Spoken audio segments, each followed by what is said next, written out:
Carolina was not entering kind territory in 2022.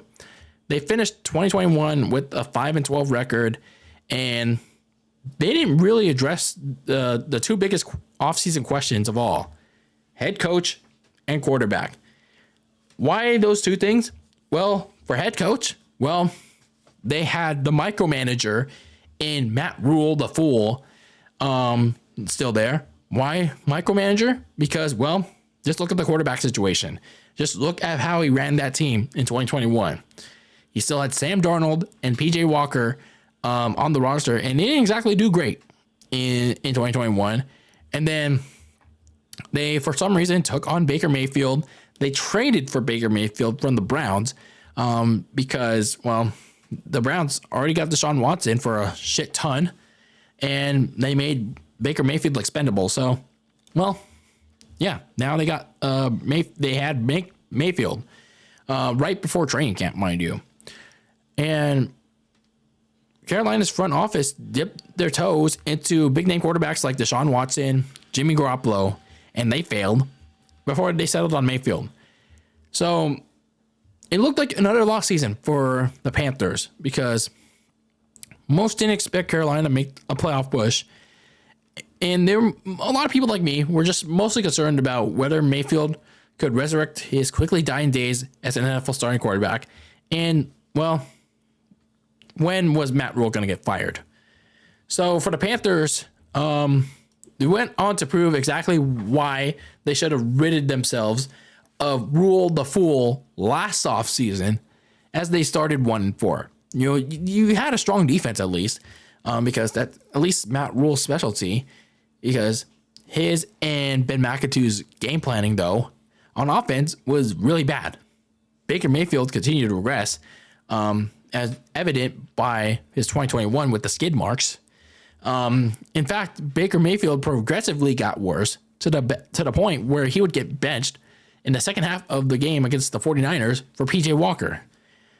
The only thing good on that offense for Carolina was Christian McCaffrey, and he got traded before week 7 to the 49ers. So as such, after 2 straight home embarrassments to Arizona and to San Francisco, owner David Tepper finally had enough and fired Matt Rhule, along with defensive coordinator Phil Snow after the 49ers loss. So it took an in-season firing of Matt Rhule for David Tepper to have enough. So it's like, why couldn't you do that during the offseason last year? I don't know, but they finally did it. So in the interim, the rest of the way was his defensive passing game coordinator, and some of you may know that. He was a former head coach of the Arizona Cardinals, which was pretty shitty back in 2018, and Steve Wilkes. So PJ Walker would start a few games, but just like in his last few years, he wasn't much of a difference in leading the offense. Baker Mayfield would also start one more game against the Baltimore Ravens before he was released, paving the way for Sam Darnold, who was actually on injury reserve since the start of the season with the high ankle sprain. So Darnold also wasn't much of a difference maker in the passing game, but he at least did decently better at kind of protecting the football than PJ Walker and Mayfield ever did all season up to that point. And he managed the offense okay-ish. Speaking of the offense, it was more so centered around a running back committee of Deontay Foreman, Raheem Blackshear, being heavily reliant on their top receiver in DJ Moore. They used him more frequently because, they don't have Christian McCaffrey anymore. Going back to the defense, they were a major reason why they stayed in the fight of, a crappy NFC South because, the Bucs absolutely were terrible in 2022. Defensive end Brian Burns did well in the trenches in run stopping and pressuring the quarterback. Linebacker Shaq Thompson also had himself another good year in both coverage and pass rushing. Second-year corner J.C. Horn also had a well year, leading the team in interceptions and defended passes, and a good amount of tackles too. The problem was for the Panthers, those early season losses and just the overall talent deficit, just piled on. And in a critical game, in what was a de facto NFC South title game in Week 17 in Tampa Bay, they actually managed to, run up the score against Tampa Bay, but they allowed a signature Tom Brady comeback and eliminate themselves from playoff contention in that Week 17 game against the Bucs, and they wrapped up the season with a 7-10 record. A little bit of a shame for the Panthers, not really, but not much of a surprise though. Kind of a shame though that David Tepper didn't keep Steve Wilkes as a permanent head coach, because he kind of rallied his team to an even 6-4 stretch prior to that matchup. They were kind of in striking distance of winning a shitty division. Sure, they wouldn't have won against the Cowboys. Well, certainly not. But, it would have inspired a little bit of confidence. But now they settled for former Colts head coach Frank Reich. Actually a good move for Carolina. You want to have an offensive head coach for whoever's going to be the next quarterback. And it seems like the Panthers may be a little committed to starting some kind of rebuild. Maybe. Who knows? But the problem now is you got to figure out how you're going to address some of your key needs, because looking at the offseason plan, they are a little in the red with their money. They're negative $9 million in cap space, so you have to figure out who to restructure and who could be a cap casualty. Looking at some of their key free agents, you have center Bradley Bozeman, kicker Eddie Pinheiro, and defensive tackle Matt Ioannidis. I can't pronounce last names, okay? So perhaps they managed to keep one or the other. But either way, I prioritize keeping Eddie Pinheiro because he was a solid kicker for them in 2022.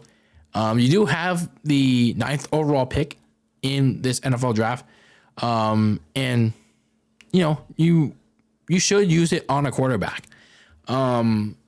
Because the problem for Carolina is that prospect that they may want, it could not be there anymore.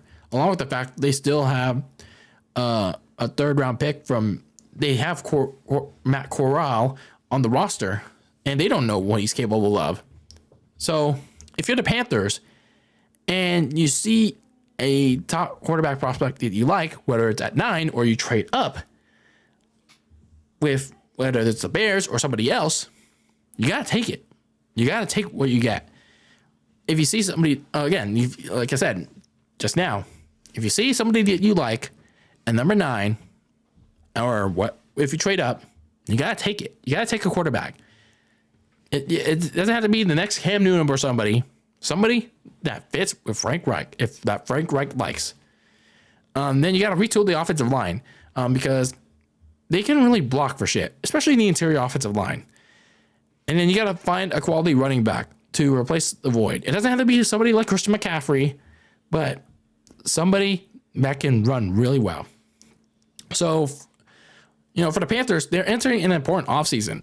Whether that they want to make a wild card push or begin a rebuild, they have to answer one of those things. So that will be defined by how they approach free agency and the draft. But more importantly, they have to find a long-term answer at quarterback because it's been a revolving door since Cam Newton left in 2019. But overall, again, the most important thing is finding that quarterback. If Carolina wants to finally break through what honestly could be a wide open NFC South, considering that the Bucs are going through some household changes right now. But in order for Carolina to do that, to break through and perhaps compete in the NFC South, well, owner David Tepper, general manager Scott Fitter, and head coach Frank Reich all got to get together and hit the home run with the offensive side of the ball. And that starts with finding the answer at quarterback in the NFL draft.